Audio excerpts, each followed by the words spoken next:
Hello guys, welcome to my channel. तो आज मैं एक नया व्लॉग बना रहा हूँ। इस व्लॉग में हम हमारे क्या कहते हैं, हाँ याद आ गया, हमारे लेआउट के जिम और पार्क की सैर करेंगे। ये रहा मेरा घर। तो मैंने जो जिम जाने की आदत मेरे एक स्कूल के दोस्त जो जिसका नाम सदान था उसके वजह से शुरू की थी, क्योंकि उसमें और मेरे में चैलेंज था कि समर वेकेशन से पहले किसकी बॉडी अच्छी से बन जाएगी तो वो विजेता हो जाएगा उस चैलेंज का। लेकिन दोनों को ध्यान में नहीं था समर वेकेशन के बाद कि ऐसा चैलेंज था। तो फिर भी मैं अपने आप को विनर कंसिडर करता, क्योंकि मेरी हाइट ज़्यादा है, वो भी एक इम्पॉर्टेंट फैक्टर है हमारे बॉडी का। फिर हम अंदर आ गए। मैं हमेशा अंदर आते ही दरवाज़ा बंद कर देता हूँ, क्योंकि हमारे लेआउट के कुत्ते बहुत स्मार्ट हैं, वो अंदर आ जाते हैं। फिर मुझे यहाँ से 9-11 हो जाना पड़ता है, इतने अंदर आने का ये मन होता है। मतलब वो कार के ऊपर चढ़कर ये दीवार कूद कर आ जाते हैं कई बार। तो हम आ गए, तो मैंने जो साइकिलिंग जो चीज़ है वो करनी शुरू कर दी। क्या फ़ायदा पता नहीं, लेकिन करना है बोल कर रहा हूँ। तो मैंने फिर ये वॉकिंग जैसी चीज़ करने लग गया। वॉकिंग आधा घंटा क्यों करता, अब वो लगने लग गया मुझे ये करना था। फिर मैं पीछे देखता हूँ कि इन कुत्तों का शुरू हो गया भाव भाव भाव करना। इन कुत्तों का रोज़ कोई काम ही नहीं होता है ना, आकर यहीं पर भाव भाव कर देते हैं, मेरे जो काम कर रहा है उसमें डिस्टर्ब करते हैं। फिर मैंने सोचा कि इन सबको भाव लेकर फुटेज देकर कोई फ़ायदा नहीं है, तो मैं अपने काम पर लग जाता हूँ। भाड़ में जाए इन कुत्तों को। फिर मैंने ये जो हाथ का जो भी है वो करा। फिर मैंने तय किया कि इस एक्सरसाइज के लिए इतना ही काफ़ी है। फिर मैं अपने दूसरे एक्सरसाइज जिससे हाइट बढ़ती है वो एक्सरसाइज करने आ गया। तभी क्या होता है कि इन कुत्तों को फिर से आ जाना था। तो भौंकने की वजह से जो मैं बोलता हूँ ना सुनाई नहीं देता इस वीडियो में सही से। फिर मैंने सोचा कि पहले देख ही लेता हूँ तुम्हारा क्या है। फिर अपनी इनविजिबल दाढ़ी को छेड़ने लग गया। फिर इन कुत्तों का अभी तक ख़त्म ही नहीं हुआ। फिर मैंने सोचा कि इन कुत्तों को क्यों दूँ इतना फुटेज, जो मैंने पहले सोचा था वही। फिर आ गया अपने काम करने के लिए। तो मैं कह रहा था कि हमारे क्लास में 2 लोगों को तो स्पेशली इस चीज़ ये एक्सरसाइज करने की ज़रूरत है। फिर हम आ गए थोड़े पाव को स्ट्रेचिंग करने के लिए। तो मेरा थोड़ा बैलेंस बिगड़ गया, इसमें गिरा नहीं, लेकिन मतलब ध्यान नहीं था। तो जैसे ही स्ट्रेचिंग करी तो मुझे लगा कि थोड़ी फ्लेक्सिबल भी होना चाहिए। तो मैंने सोचा कि अब हम इतना ही काफ़ी है इसके लिए। फिर हम अपने जो पीछे वाले इसको करने के लिए आ गए, एक्सरसाइज करने के लिए। तो उधर देखा कि उधर स्पाइडर था। फिर अगर वो मुझे काट लेगा तो फिर मैं भी स्पाइडरमैन बन जाऊँगा, लेकिन मुझे मन नहीं था स्पाइडरमैन कुछ बनने का। तो फिर मैंने 2 बार चेक किया कि उधर है कि नहीं।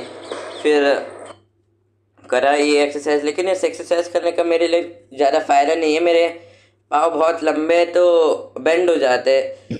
तो इसका मेन रीज़न ये होता है कि पाँव लंबे, क्या कहते हैं, फ्लेक्सिबिलिटी, मतलब पाँव को छूने जितना बेंड होने के लिए। फिर मैंने इसे एक्सरसाइज करने के लिए आ गया। इसमें मैं पूरा कर रहा हूँ, लेकिन इसमें मैं आधा करता हूँ मतलब डेली, क्योंकि बहुत मुश्किल होता है कंपैरेटिव टू ये वाले एक्सरसाइज। क्योंकि इसमें शायद से ऐसा ही सिस्टम है कि आराम से हो जाए, शायद से ग्रीस ज़्यादा डालते हैं, मुझे नहीं पता। फिर सोचा कि ये सब दिमाग ख़राब ना करने के सिवाय अपने थोड़ी अच्छा दिख लेता, तो अपने बालों में हाथ डालने लग गया था मैं। ये जिम जो है ना, असली में मुझे लगता है कि सिर्फ मेरे लिए बना है, क्योंकि कोई और आता ही नहीं है इधर। पूरा ये खाली रहता है, 24/7 कह सकते हैं। फिर मैं इधर आगे दूसरे एक्सरसाइज के लिए साफ़ कर रहा था, क्योंकि इधर धूल आ जाती है, क्योंकि कोई यूज़ ही नहीं करता है। दिन में एक बार यूज़ होता है, फिर तो ऐसे ही पड़ा रहता है। फिर एक्चुअली मैं रोज़ ना बगल वाले इसके बगल में जो है उससे करता हूँ, लेकिन आज इसमें करा क्योंकि इसमें धूल कम थी।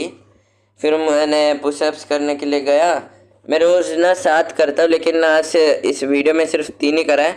मुझे 7 से ज़्यादा होते नहीं, और मैं ट्राई भी नहीं करता, क्योंकि मुझे पता है कि इससे ज़्यादा मेरे से होंगे नहीं। फिर इसके बाद हम थक गए थे क्योंकि इसमें बहुत थक गया था, क्योंकि ये वीडियो बनाना आसान काम नहीं होता है। फिर मैं आ गया पार्क के, मतलब जिम के बाहर। अब मैंने दरवाज़ा बंद कर दिया, नहीं तो खुले दरवाजे छोड़ने पर अंदर चले जाते हैं, फिर बाहर ही नहीं आते ये कुत्ते। फिर अब हम आ गए हमारे पार्क के, और पार्क में ना हमेशा दरवाज़ा अंदर से बंद करते, क्योंकि अगर कोई इसलिए का जो नहीं होता, उन्हें पता नहीं होता कि ये दरवाज़ा अंदर से खोलता है, वो सोचते कि पार्क बंद है। जैसे कि स्कूल के बच्चे आते हैं ना, इसलिए अंदर नहीं आते कभी कभार। फिर हमने थोड़े स्ट्रेस को रिलीव करने के लिए स्विंग में थोड़ा खेला। फिर एडिटर के वीडियो करने इरिटेट होने के लिए मैं फिर उनके पास गया, क्या तेरा है बोलकर पूछने के लिए। फिर बचपना दिखाने के लिए थोड़ा स्लाइड पर चढ़ने जा रहा हूँ। मैं एक्चुअली ना स्लाइड उल्टी तरफ से चढ़ता हूँ, इधर से चढ़ता नहीं हूँ। फिर भी इस वीडियो में थोड़ा अच्छा बच्चा दिखाना है अपने आप को, तो फिर मैंने इसी तरफ से चढ़ा। एक्चुअली मैं रोज़ खेलता नहीं हूँ, आज ही खेल रहा हूँ दिखाने के लिए आप सबको कैसा है हमारा पार्क। फिर हम आगे थोड़ी हाइट और बढ़ानी है मुझे, क्योंकि मेरे पापा से भी लंबा होना है मुझे। फिर इधर आ गए तो मैंने एक संस्कृत के एग्ज़ाम के दिन ना इधर जब मैं पार्क को गया था तो मैंने एक नई ट्रिक सीखी थी। वो ट्रिक को ट्राई करने की कोशिश की 2-4 बार। मैं वापस उधर से वापस जाओ, उधर से चल कर आओ, ताकि मेरे हाथ में क्या कहते हैं ऐसे रैशेस आ जाते हैं ना, वो निकालने के लिए। तीसरी ट्राई में भी नहीं हुआ। फिर मैंने सोच लिया इससे ना हो पाएगा, तो आज के लिए इतना ही। Thank you.